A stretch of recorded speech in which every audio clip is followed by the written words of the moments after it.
Social media पर कुर्बानी की फोटो वीडियो डालने पर जमीयत की बड़ी अपील।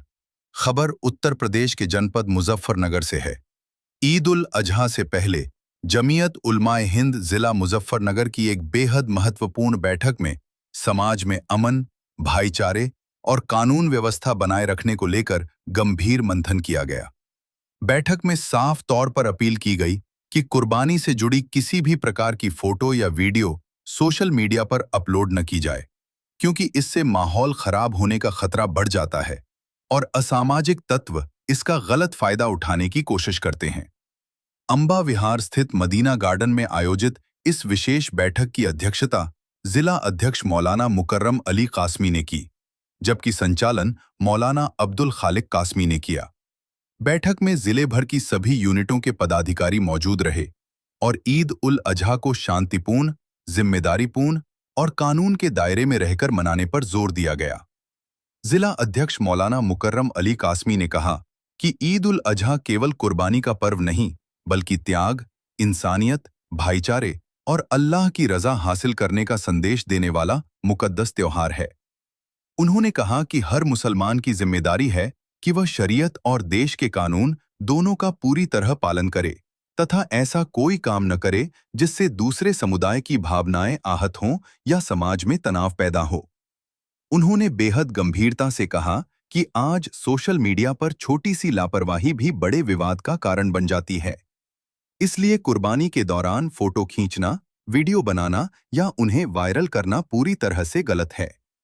उन्होंने कहा कि कुछ लोग जानबूझकर ऐसे वीडियो को गलत तरीके से फैलाकर सामाजिक सौहार्द बिगाड़ने की कोशिश करते हैं। इसलिए सभी लोग जिम्मेदारी का परिचय दें और संयम बरतें। बैठक में यह भी कहा गया कि ईद उल अजहा को अमन, भाईचारे और इंसानी संवेदनाओं के साथ मनाया जाए।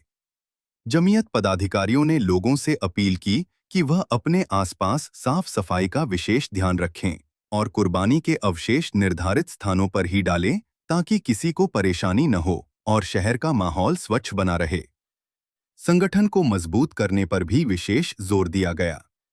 मौलाना मुकर्रम अली कासमी ने कहा कि जमीयत उलमाए हिंद हमेशा से देश में भाईचारा, इंसाफ और संविधान की मजबूती के लिए काम करती रही है। उन्होंने गांव, कस्बे और वार्ड स्तर तक नई यूनिटों के गठन और युवाओं को संगठन से जोड़ने की अपील की। उनका कहना था कि मजबूत संगठन ही समाज की समस्याओं को प्रभावी तरीके से उठाकर लोगों की मदद कर सकता है। बैठक में आगामी जनगणना को लेकर भी चर्चा हुई। लोगों से अपील की गई कि जनगणना के दौरान सही और पूरी जानकारी उपलब्ध कराएं, क्योंकि यह देश की योजनाओं और विकास से जुड़ा महत्वपूर्ण विषय है। पदाधिकारियों को निर्देश दिए गए कि वे लोगों में जागरूकता फैलाएं और जनगणना प्रक्रिया में सहयोग का माहौल बनाएं। बैठक के दौरान जमीयत उलमाए हिंद के राष्ट्रीय अध्यक्ष मौलाना अरशद मदनी द्वारा गाय को राष्ट्रीय पशु घोषित करने की मांग का सर्वसम्मति से समर्थन किया गया। वक्ताओं ने कहा कि देश में आपसी सद्भाव बनाए रखने के लिए प्रतिबंधित जानवरों की कुर्बानी से पूरी तरह बचना चाहिए और कानून का पालन हर हाल में जरूरी है। इसके अलावा समाज सुधार कार्यक्रमों को गांव-गांव और मोहल्लों तक पहुंचाने का भी फैसला लिया गया। नशामुक्ति अभियान, शिक्षा जागरूकता, सामाजिक बुराइयों के खिलाफ अभियान और युवाओं को सकारात्मक दिशा देने जैसे विषयों पर लगातार कार्यक्रम चलाने की बात कही गई।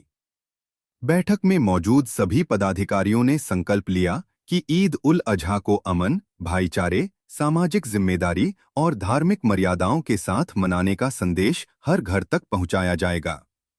बैठक में मौलाना अहमद, मुफ्ती तन्मीक, हाजी अजीजुर रहमान, मौलाना आसिफ कुरैशी बुरहाना, मुफ्ती निशात, हाजी शराफत अली, मौलाना खालिद, मुफ्ती आज़ाद, मौलाना सनव्वर कासमी, मौलाना मोनिस, मौलाना अब्दुल कय्यूम, मुफ्ती नावेद, कारी मुजफ्फरुल्लाह, मौलाना शाहनवाज, मौलाना शाह आलम, मौलाना इज़राइल, मौलाना सादिक, हाफिज तहसीन, मौलाना सुहैल अख्तर और मौलाना अब्दुल्लाह समेत बड़ी संख्या में पदाधिकारी मौजूद रहे। जनपद मुजफ्फरनगर से सचनामा न्यूज़ के लिए संवाददाता तनवीर मलिक की रिपोर्ट। मीटिंग की गई है, किस संबंध में मीटिंग की गई है? देखिए, आज जमीयत उलमा जिला मुजफ्फरनगर की मीटिंग थी। हम हर साल ईद उल अजहा के मुतालिक, जब ईद उल अजहा करीब आता है, हम इस मीटिंग को बुलाते हैं। हम पूरे ज़िले में एक पैगाम देते हैं, शांति भाईचारे का पैगाम देते हैं। आज भी इस पैगाम दिया गया और तमाम यूनिटों के जिम्मेदारों को ये कहा गया कि आप अपने अपनी तहसीलों में जाकर, अपने अपने शहर कस्बों में जाकर आप इस जमीयत के पैगाम को आम करें। 2 पैगाम हैं। एक तो पैगाम ये है, कुर्बानी करीब है, ईद उल अज़हा का त्यौहार है, कुर्बानी होती है। एक तो ममनू जानवर की, जिस जानवर पर प्रतिबंध है उसकी कुर्बानी हरगिज़ न की जाए। कि हम जमीयत उलमा के प्लेटफार्म से तमाम मुसलमानों से अपील कर रहे हैं, बिल्कुल उसकी कुर्बानी न की जाए। जो जानवर ममनू नहीं है उसकी कुर्बानी बकरा जो है करड़ा भैंस, इससे कुर्बानी आप कर सकते हैं, कोई आपको रोकने वाला नहीं है। दूसरी बात यह है, जो उसके आलाइश हैं, जो उसके आज़ा होते हैं, जहाँ कुर्बानी करने के बाद उनको सही जगह पर दफना दिया जाए और साफ़ सफाई का ख्याल रखा जाए। ये हमने पैगाम दिया है और जो है पूरे ज़िले को इस पैगाम को आम करेंगे। मौलाना साहब, अभी कुछ दिन पहले ही उत्तर प्रदेश में जो मुख्यमंत्री योगी जी का एक बयान आया है नमाज को लेकर कि सड़क पर नमाज नहीं होगी और जो सड़क पर नमाज पढ़ेगा उसका इलाज भी करेंगे, उसको लेकर क्या कहेंगे? देखिए, अगर 12 साल बाद भी ये बात कहनी पड़ रही है तो हम ये समझते हैं कि आपने कोई काम नहीं किया है। अगर 12 साल के बाद ये बात सिर्फ नमाज को एजेंडा बनाया जा रहा है, अब भी हिंदू मुसलमान पर बात होती है। हम तो ये कहते हैं कि मुख्यमंत्री जी आप सबके मुख्यमंत्री हैं, हमारे मुख्यमंत्री हैं, सबके मुख्यमंत्री है। आप किसी एक मजहब को टारगेट न करें तो अच्छा है, इसलिए कि हम सब आपको मुख्यमंत्री मानते हैं। हम आपके प्रदेश में रहते हैं, आप हमारे प्रदेश के मुख्यमंत्री हैं। हमारी आपसे मुअद्दिबाना गुजारिश ये है जमीयत के प्लेटफार्म से कि आप जो है ऐसी बातें न करें, आप भाईचारे मोहब्बत का पैगाम दें। और रहा मसला नमाज का, न मुसलमानों ने पहले कभी नमाज रोड पर पढ़ी और न आगे पढ़ने का कोई इरादा है। अल्हम्दुलिल्लाह हमारे पास मदारिस मौजूद हैं, मसाजिद मौजूद है और ईदगाहें मौजूद है। हम जो नमाज़ पढ़ते हैं अपने यहाँ पढ़ते हैं। हमें मज़हब इस्लाम ने ये सिखाया है कि हमारी ज़ात से, हमारे कौल से, हमारे फ़ैल से, हमारे हाथ से, हमारे पैर से किसी भी भाई को कोई तकलीफ़ नहीं होनी चाहिए। अगर हमारी वजह से, हमारी 5 मिनट की नमाज़ पढ़ने की वजह से रास्ते जाम हो रहे हैं, किसी को परेशानी हो रही है, तो हम हरगिज़ इस काम को नहीं करना चाहते। पहले भी रोड पर नमाज नहीं पढ़ी जाती थी, अगर ईदगाह में भीड़ लग जाती थी तो एक आधी सफ रोड पर आ जाया करती थी, जिसको मुद्दा बनाया गया है। ये कोई मुद्दा है ही नहीं। हम ये कहते हैं कि मुद्दा है ही नहीं। न मुसलमान पहले रोड पर नमाज पढ़ते थे, ना अब आगे नमाज पढ़ रहे हैं और ना आगे पढ़ने का कोई इरादा है। हम तो शांति चाहते हैं, शांति और भाईचारा और प्यार और मोहब्बत का पैगाम को आम करना चाहते हैं। मौलाना साहब, मुख्यमंत्री जी ने ये भी कहा है अगर संख्या ज़्यादा है तो संख्या कम कर लो और घर में नहीं तो मस्जिद में पढ़ो, लेकिन सीमित जगह, अगर संख्या ज़्यादा है तो संख्या को कम करा जाए। हम आपके ज़रिए से मुख्यमंत्री से ये अपील करते हैं कि हमारे यहाँ मसाजिद मौजूद है नमाज़ पढ़ने के लिए, हमारे यहाँ मदारिस मौजूद है नमाज़ पढ़ने के लिए, पढ़ाने के लिए, हमारे यहाँ ईदगाहें मौजूद है त्योहारों में नमाज़ पढ़ने के लिए। लेकिन जब हम और मसाजिद, अगर हमारी संख्या ज़्यादा है और हम नई मस्जिद का निर्माण करना चाहते हैं, तो आपकी सरकार के लोग जो बैठे हैं, जिम्मेदार लोग, अधिकारी लोग बैठे हैं, वो हमें मस्जिद की परमिशन देने में परेशान करते हैं।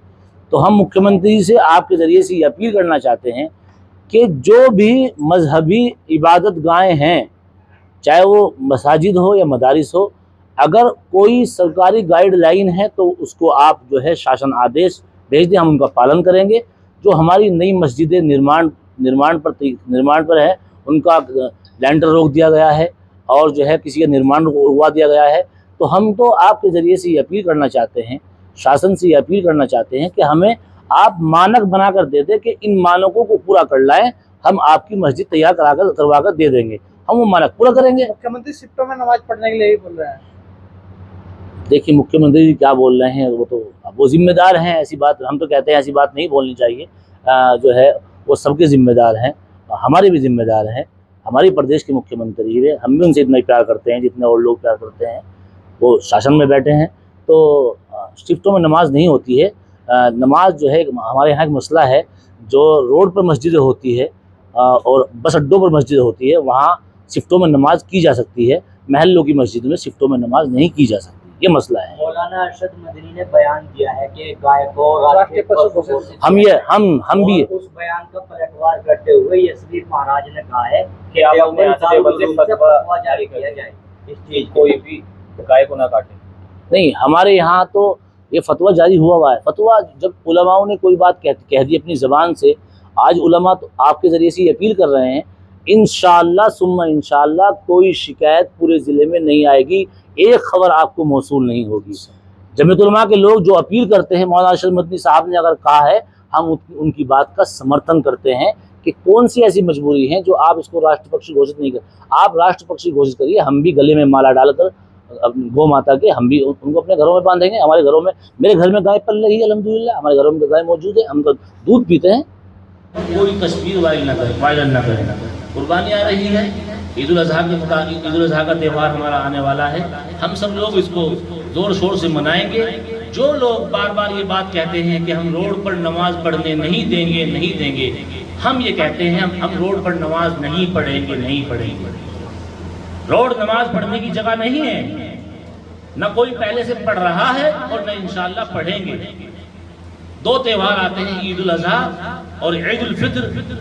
पहले लोग कभी कभार ईदगाह में भीड़ हो जाया करती थी तो लोग रोड पर एक सब बन जाया करती थी, तो सोशल मीडिया पर लोगों ने वायरल करके ऐसा बवंडर मचाया कि लोगों ने सिर्फ एक कम्युनिटी को, सिर्फ एक मजहब को बदनाम करने का ठेका ले रखा है। तो लिहाजा न हमने कभी पहले नमाज पढ़ी और न हम अल्हम्दुलिल्लाह कभी नमाज पढ़ने का हमारा इरादा है। हमारे लिए अल्लाह के घर मौजूद हैं, मस्जिद मौजूद है, मदारिस मौजूद है, मकातिब मौजूद है, ईदगाह मौजूद है। अगर ईदगाहों में भीड़ है तो हम अपनी मस्जिदों में नमाज पढ़ते हैं, अगर मस्जिद में भीड़ है तो हम अपने मदरसों में नमाज पढ़ते हैं, अगर मदरसों में भीड़ है तो हम अपनी ईदगाहों में नमाज पढ़ते हैं। हमें रोड पर नमाज पढ़ने का कोई शौक नहीं है, न हमने पढ़ी और न इंशाअल्लाह हम पढ़ने की कोई तरकीब दे रहे हैं, और हम इसका पुरजोर अल्फाज में इसकी मजम्मत भी कर रहे हैं। नहीं पढ़ेंगे कि हमें किसी तरह की कुर्बानी की कोई वीडियो बनाकर सोशल मीडिया पर वायरल नहीं करनी है, इसलिए कि हिंदुस्तान ये सेकुलर मुल्क है, इसके अंदर हर बसने वाले लोग हिंदू मुसलमान सब आपस में मोहब्बत और प्यार से रहते आए हैं। तो हम ये चाहते हैं कि हमारे जरिए से, हमारे त्यौहार से किसी हिंदू भाई को, जो अक्सरियत के लोग यहाँ रहते हैं, किसी को हमारे त्यौहार से कोई तकलीफ नहीं होनी चाहिए। हम तो ये चाहते हैं जिस तरह ईद मिलन में ईद के लोग, हमारे हिंदू भाई हजरात हमारे घरों पर आकर आते हैं, ईद मिलने के लिए आते हैं, वो बकरीद से अगले दिन आकर हमें बकरीद की मुबारकबाद दें। इस तरह हम दीपावली की मुबारकबाद देते हैं, होली की मुबारकबाद देते हैं, वो भी आके हमें मुबारकबाद दें, और ये देते आ रहे हैं और ये सिलसिला जारी है। चंद लोग हैं जो माहौल को खराब करना चाहते हैं, उनकी तादाद कम है। अक्सर लोग वो हैं जो हिंदुस्तान की बका को महफूज करना चाहते हैं। ताल्लुक से बात थी कि जमात अल्हम्दुलिल्लाह जिले में चल रही है। अभी डीएम साहब ने और कप्तान साहब ने ये बात कही है कि हमें कुछ इनपुट मिले हैं कि कहीं कोई खुराफात हो जाए, तो इसलिए जो हमें जिला अधिकारी साहब महोदय से अभी जो पैगाम मिला है, कप्तान साहब की तरफ से जो पैगाम मिला है, उसके ऊपर हमारे जिम्मेदारान यहाँ जमात के जिम्मेदारान हाजी अजीजुर रहमान साहब यहाँ तशरीफ रखते हैं। अल्हम्दुलिल्लाह जिले की जमातें काम कर रही है और आगे काम करती रहेगी। जमात जो तबलीगी जमात है वो आसमान से ऊपर की और जमीन से नीचे की बात करती है, दुनियावी बात नहीं करती है। जो मुसलमानों के अंदर खुराफात पैदा हुई है, जवान बच्चे, छोटे छोटे बच्चे नशा खोरी में मुब्तला हैं और बच्चे इधर उधर घूमते हैं, चौराहों पर खड़े होते हैं, कि जमात के लोग उन बच्चों को समझा बुझाकर मस्जिद के अंदर लेकर जाते हैं और उनको अल्लाह और उसके रसूल की बातें बताकर उनको दीन की लाइन पर लगाते हैं। बस जमात का ये काम है और कोई काम जमात का नहीं है। सरकार अकलियत के लिए काफ़ी पैसा, काफ़ी फंड भेजती है, तो हमें सरकारी योजनाओं का फ़ायदा उठाना चाहिए।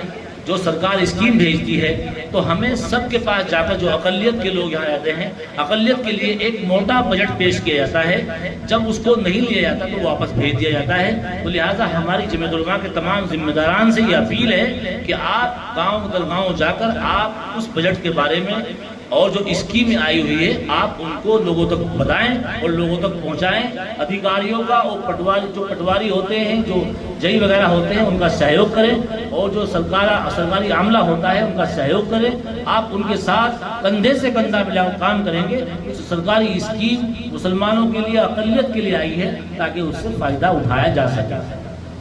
ये तमाम बातें थी। तो ये तो आपके सामने रख दी है। इंशाअल्लाह सुम्मा इंशाअल्लाह उम्मीद है आप तमाम बातों के ऊपर अमल करेंगे। वमा अलैना इल्ला